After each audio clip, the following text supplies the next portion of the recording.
I'm freaking out!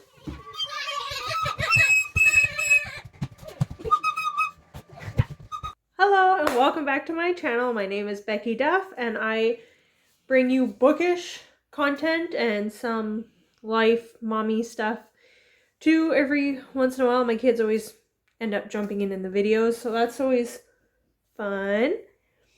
I am doing the mid-year book freakout tag. I'm a little bit behind. I've had like no motivation to film whatsoever. Been lazy, been busy, been stuck at home with a bunch of children where it's been raining all the time. So my husband still works today and tomorrow and then he's off for a week, but I've managed to already film 2 videos and the kids are out at a neighbor's house doing a pool party. So I thought, why not? I'll start filming. So we're just gonna jump right in and do this quick. So I had a hard time finding the questions, so I Googled them, and this is what I found off of someone's book blog post. So best book you've read so far in 2020. So I picked a couple. I read Wolf by Wolf by Ryan Grodin, and I picked this book as part of my Marvel Reads. It takes place after World War II. It is about if the Nazis had won.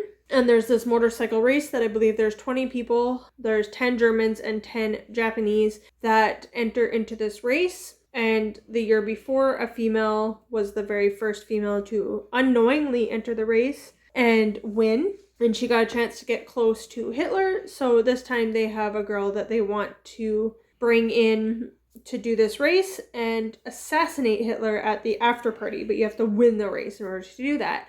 And I found it really interesting, very intense. There was a lot of, like, you don't know if she's going to win the race or not, if she's going to be first or second place, or what's going to happen, or if they're going to discover her because she is not the woman who won last year. It's kind of like a little bait and switch kind of thing. I won't give away any spoilers, but I read this for my Marvel Reads. I looked up books to read if you like the Marvel Cinematic Universe, and they mentioned Wolf by Wolf because of the World War II thing, so like Captain America takes place in that. There's another little element in there that's kind of science fiction-y with the way the girl is able to impersonate the other girl who won last year.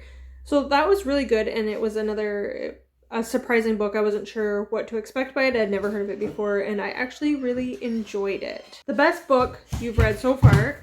This was a hard one to like narrow down. I've read a lot of good books this year. The Grace Year by Kim Leggett. I read this as part of the 3 Blondes and a Book Club. I really enjoyed it. At first, like closing the book, I gave like a 5 out of 5, but with the discussion that came afterwards, I saw that there are some flaws with... Want me to wear my Lego shirt? Always.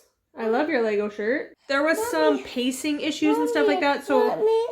enjoyment-wise, I enjoyed it like a 5 out of 5, but it's probably more like a 3.5, 4. Mommy, what? I'm showing everybody my Lego shirt. Yeah. You gotta put it... His Lego shirt. Put it. Okay, now put it on your body.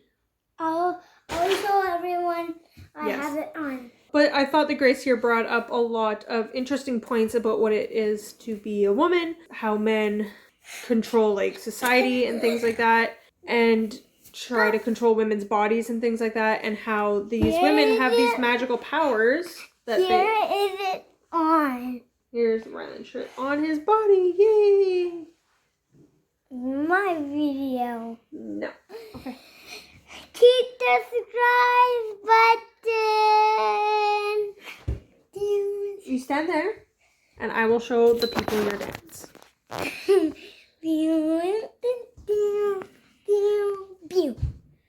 Yeah. Keep the subscribe button. Okay, that's what I was trying to say.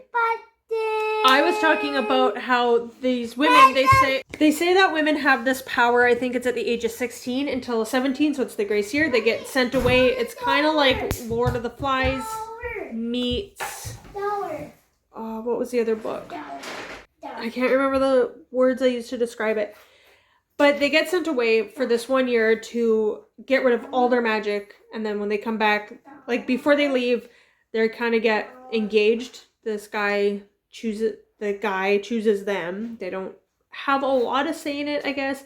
But then they go away for this year to burn off all their magic power and then come back and just be perfect wives and not be able to seduce men with their magic. I thought it was really interesting how it looked at women and their powers of seduction being magic and how we distract men, and it's all on the woman, basically. It's never on the man. Men never own up to their own part in being distracted by women's bodies and stuff like that.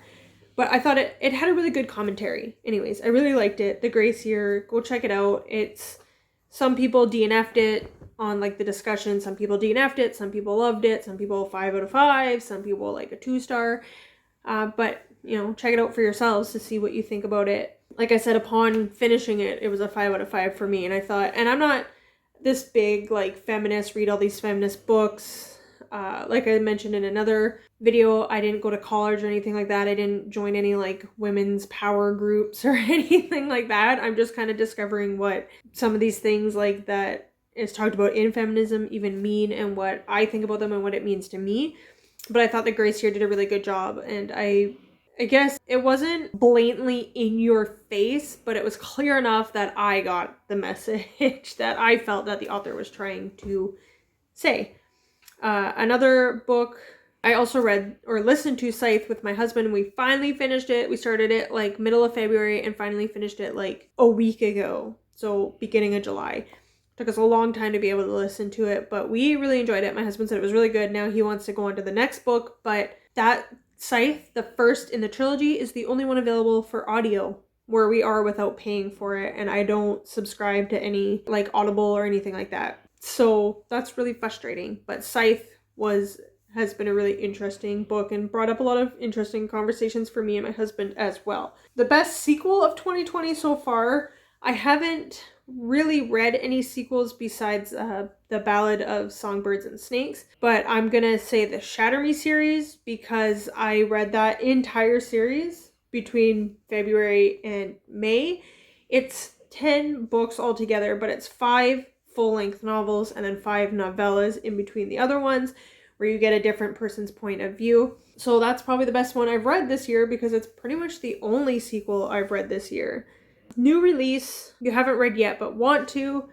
So I want to do Clap When You Land is one I haven't read yet. I haven't read any Elizabeth Acevedo before, and I've heard so many good things about that, about her as an author, and specifically Clap When You Land, which just released. So I'm really excited to get to that one. I hear that one's an amazing audio, but again, not something I can get because it's not available at my library, I guess. And then my book up here in my little rose gold basket. New releases, I believe. This one, Watch Us Rise by Renee Watson and Ellen Hagen, is a book I really want to get to. So it is copyrighted paperback edition published in February 2020, but is copyrighted 2019, but it's a new-ish release that I really need to get to. And so many more. This whole bookshelf is my TBR bookshelf. Basically, these are not my only TBR books, but basically almost every single book on this bookshelf is TBR. And then I have a few other bookshelves with other books on it.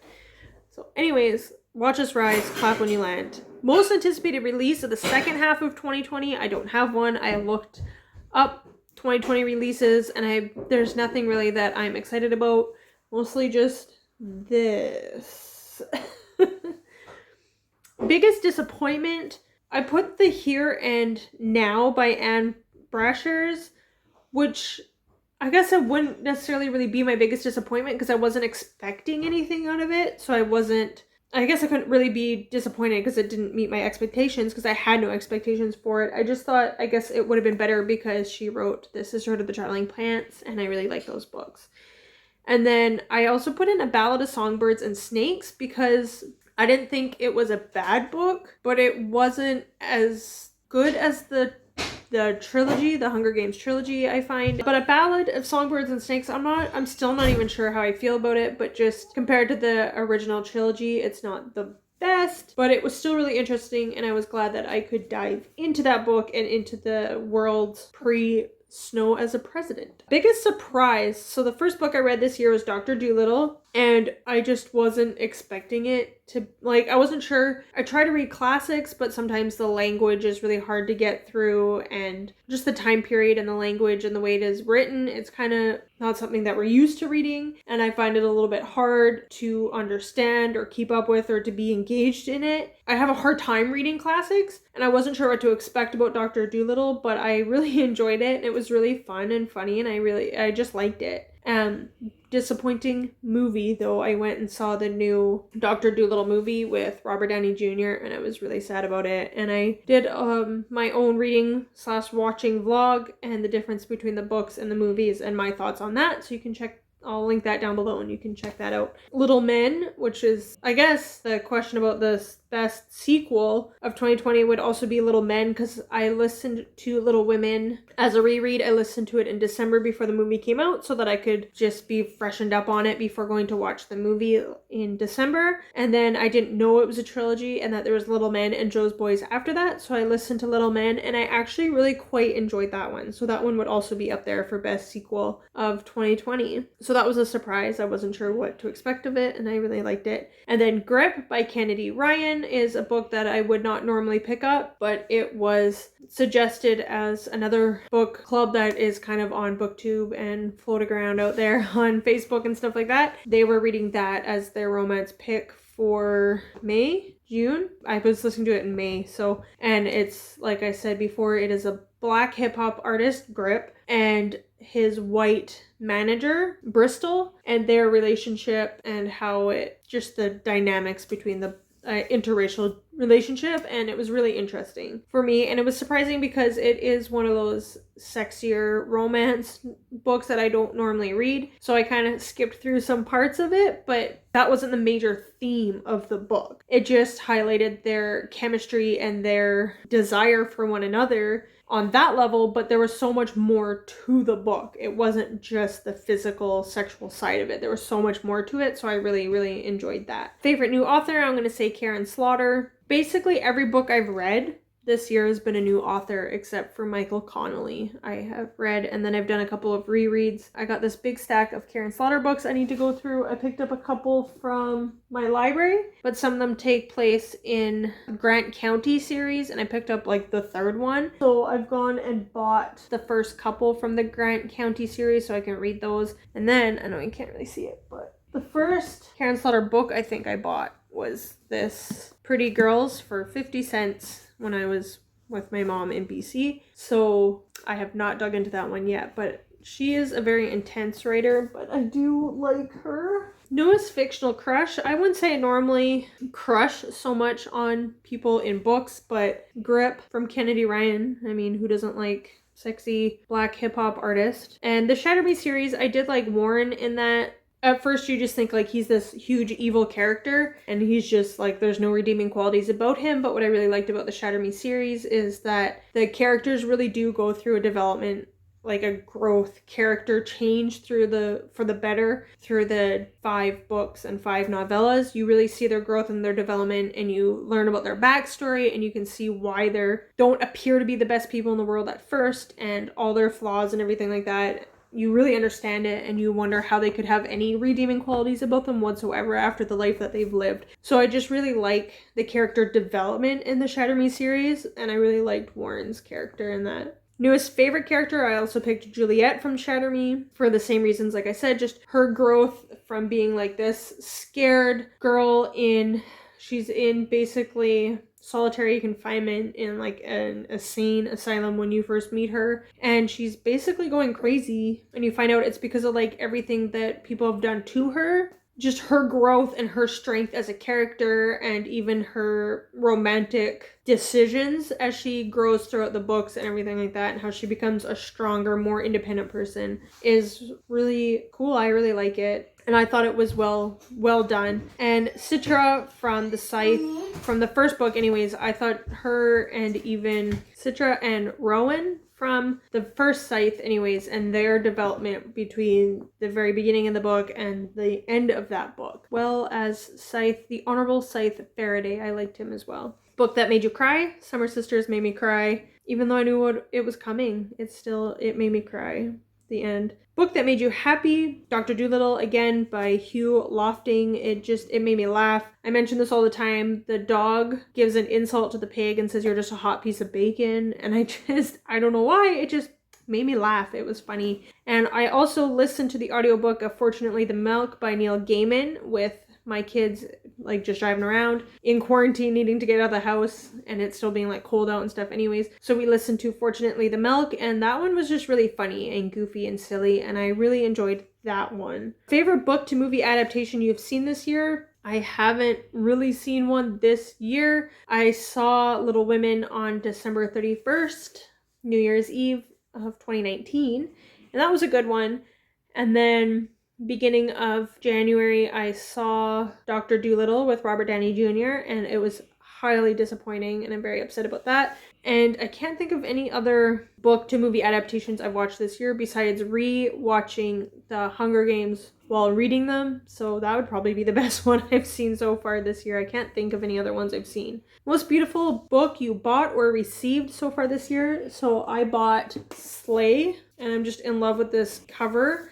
It's kind of like shiny, and I love pink. This pink is like one of my favorite colors. So I just love this book, and just like the different colors too, like the pinks and the purples and the blues and how it all blends together. And then when you take it off, it's that gold and pink. Gold and pink was my color scheme for my 30th unicorn birthday party. So yeah, I just love that gold with the pink, and it's just very, very beautiful book, and I actually have it on my bookshelf displayed like that. And that Slays one I bought, gifted. I was gifted The Night Circus, and there's probably a lot nicer covers of this one, but I just like how it's all black and white with the little pops of red is really nice. Speaking of the pinks and the golds and stuff like that, the Darling Rose Gold as well. This is a little bit of a softer pink color, where the hot pink is more my favorite, but I still like the soft pink color of that, and the name like Darling Rose Gold, so it's got the colors I like in the title of it. So those are probably the prettiest books I've bought or received. And what books do you need to read by the end of this year? Like I said, this is my TBR bookshelf. That's the kids' books. So yeah. These are all the books that I want to get to as soon as possible. The books at the top are all like basically nonfiction, Christian. I won't get to all these books, obviously, but to some of them, I want to mix up like my nonfiction, obviously, and my fiction books. These are also nonfiction at the start here, but not necessarily Christian. These are more the Christian Bible study nonfiction books. And then these are more, there are some Christian ones, but some of them are just biographies and stuff like that. Where I Belong, Small Town to Great Big Sea. So from the guy from Great Big Sea. And his life in a small town Newfoundland fishing village is a story dying to be told. Funny, wise, and self-deprecating. So apparently this book is hard to put down, but I've never been to Newfoundland before, but I hear it's beautiful. Like I have this one, Chrissy Metz from This Is Us. She's got her book, This Is Me. So I want to really get to this one. Obsessed. It's a memoir of my life with OCD. So this one looks really interesting as well. So I have Milk by Emma Rosen. And she has a booktube channel as well, and I'll link her down below. And this is her book about breastfeeding, a story of breastfeeding in a society that's forgotten how. And a little bookmark. She's from London, England. But it's a very beautiful book. I love it's very soft, and it's also very beautiful and pretty colors and stuff like that. This is one I really want to get to. I saw one of her videos and she's like, I wrote a book, and I was like, I want to buy it. That's also nonfiction. There's some parenting books like The Magic of Motherhood, kind of religious books like Ex-Muslim. And then, as I mentioned in my other book haul, there's some minority authors and stories about racism and stuff like that I want to get to, like No Justice and Brown, White, and Black. And then I have not read this Friends one yet either. On the Come Up by Angie Thomas. I want to get to this one soon. These 4 books that I bought that are all like super hard, heavy-hitting, devastating books apparently.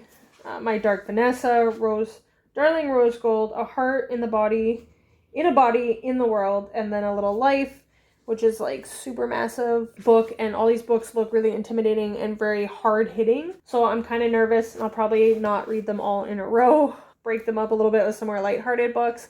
but these 4 I really want to get to right away. The Night Circus would be nice to get to sooner than later. I want to get to my Ruth Ware books sooner than later. The Dream Daughter, Gabby Reed's talked about that one. It's like one of her top favorite books. I want to get to that one. Karen Slaughter, the Grant County series. I want to get to those ones first, probably before diving into something like Pretty Girls. I also want to get into One of Us is Lying. I've heard kind of mixed reviews on that.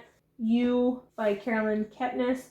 Anyways, this book tag has gone on way too long, and I hope you've enjoyed it, and let me know if you've made it this far. Give me the unicorn emoji down below. Let me know if you've read any of these books, or if any of these books are on your TBR, or based off these books, other books you think that I might like, and I'll talk to you later. Thanks for watching. Bye!